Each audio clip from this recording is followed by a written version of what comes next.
chokolaba Rema tuli mulaba mu mini kubanga ekika kya music kyayimba kili followed with that kind of costuming. We agala nayo obwamalo obujjaludde nkulabye ng'ojja ne ŋŋamba bw'obuza uneno naye ndaba amaaso gali ku hip nyobo kale konji ango obulamu music surviving namwe jemmi ogere ku music music infulumya ndi muyimbi gwe mulimo gwange alongside other businesses infulumya music every time I'm supposed to release and my fans bamuwuliriza era bamumanyi. Wini Nwaji yagenze nawe yambala akantu omuwagizi najja namukwatako kakana ngamubye kungufu. Olaba Adam ne Eva ebali mu Eden bali besiba bikolanga ekikola kibeera kati ng'ekyejjuuni ne kibikka wano ne wano abakazi twafunanga birabika simanyi mwana mutumazeeko emirembe mutumazeeko emirembe over clothes that were made but though nze defending my side my kind of music is branded in a certain kind of way. So dance all kwenyimba sometimes tagenda na promise chokolaba Rema tuli mulaba mu mini kubanga ekika kya music kyayimba kili followed with that kind of costuming kati nze kind ya costume yange for my music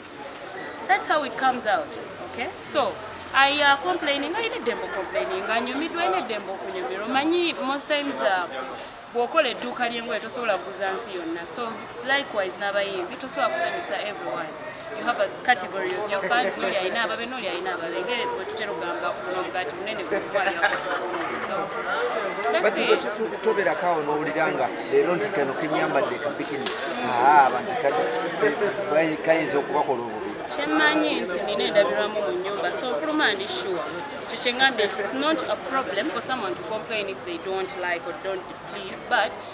usually tell bagamba nti ze bwombukinga for a show I understand the kind of show gyenza okukolako nempimamu nti eno show gyengendako ssomero nemikako nema nti eno show gyengendako my fellow youths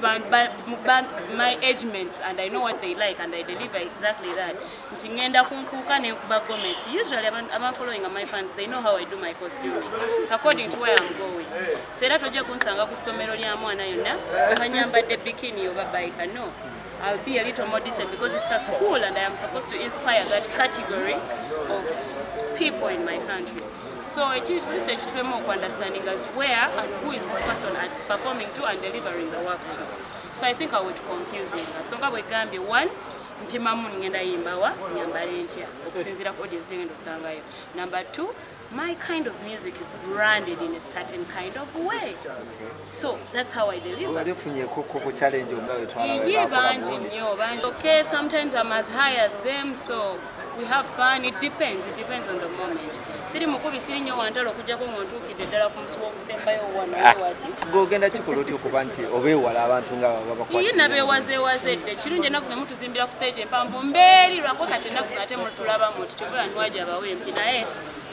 by the way, mulekera otusokoola kapo gikwatako etaano stop wangi doing things for free because nawe ebbala ogenda noyingira ebbala nga nawe oli mu bayika nanga zokpa kumye nenjijira mukyakati gwe nomalako nnyo emirembe oshegeera nga te it's like with the same people naffe tuli bantu tuba twagala obbasanyusa Nwaji akasikati oba katete yakambala for you guys to have fun to love the hips to love the body because it merges with the music